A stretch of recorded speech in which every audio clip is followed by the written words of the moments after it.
Welcome back, honors. All right. So I know I said that you might not have a flip, but turns out you do. All right. But it's going to be super short. All right. So we left off in class talking today about the Gaul invasion or the Gallic invasion, right, and how that forced Rome to organize its military and actually set them up for a period of great achievement and growth, in the sense that they expanded beyond their boundaries and began to use this newly organized military to actually go out and conquer other individuals, right? So they created the most basic unit of the Roman military, was known as a legion, right? So the legion was made up of several different other types of divisions like cohorts and cavalry and light troops and things like that.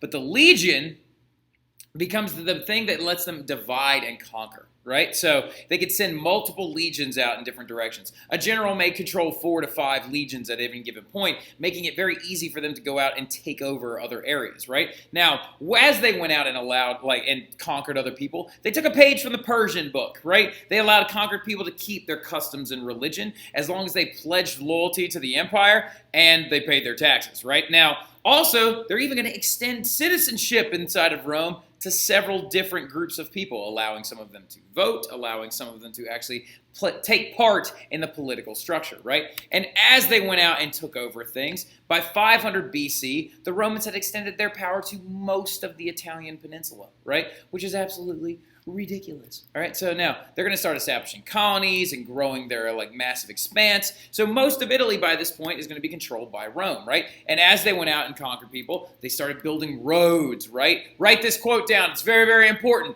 All roads lead to Rome, right? They actually would construct passageways, trade routes, thoroughfares. One was called the Apennine Way. It actually cut through the mountains, making it easy for them to navigate past them, right? So they would share the fruits of their conquering with their new citizens by constructing legitimately solid roadways. Now, did every single roadway look as good as this one, with stone blocks on top of it, drainage ditches, crushed stone, cement, etc., etc., etc.? No, some of them were just paths, right? However, the fact that they were able to build roads like this at all, that even led back to the capital, is ridiculous. And this also made it very easy for when the Romans would take over new areas, for them to bring in the fruits of their labor and bring in their treasure and bring in all the things that they would gain from conquering new individuals, right? And now we're entering into the period known as the Republic. Remember, Kyle ruins everything. The kingdom period is all the stuff we just talked about, right?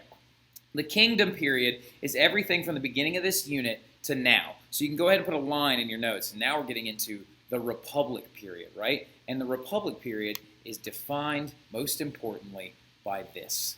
S-P-Q-R, the 4 letters that begin to symbolize and basically portray that of which is Rome, their government, and their people, right? SPQR is so important that it's still all over modern-day Rome. This is a manhole cover that I actually took a picture of when I was walking through Rome, right? And as you can see, this is still a symbol that is very prideful in Italian history, right? SPQR stands for Senatus there's supposed to be an O there. Populus Romanum, which means the Roman Senate and people, right? Now, basically what they're getting at, though, is the Roman government, its construction and its structure is wildly important to the people of Rome, right? Now, right next to that, though, you need to put where this whole thing starts out at, okay? The Roman Republic emanates from this location, right? This is the Roman Forum, right? The Roman Forum is the epicenter of Rome, right? Formerly an area they used to bury dead people. It was a cemetery. Formerly an area used where they would actually, when they covered those dead bodies up with more dirt and grew grass there, farmers began to bring their cattle and they would graze there while they sold them. So it actually turned into a modern marketplace, right? And as the marketplace grew, they started putting up religious temples. Like this one right here is the ruins of the Temple of Jupiter, right? But the Roman Forum also became the political epicenter, right? There were senatorial benches down here where the senators would sit and actually listen to arguments from the citizen assembly. There are stages down here where senators used to stand up and address entire crowds of Romans, right? This is the Roman Forum, right? It is their everything. It is their heartbeat. It is the the ground of which Caesar himself walked upon, right? So the Roman Forum is very, very important, and it is at the base of all 7 hills, right smack in the middle of their city, okay? So we need to know that, and then tomorrow I'm going to show you some pictures from when I was in Rome, and we're going to look at that stuff, and then we're going to learn a little bit of stuff, and then we're going to get into some boo-boo action, all right? So I'll see you guys then. Have a great afternoon, all right? Bye.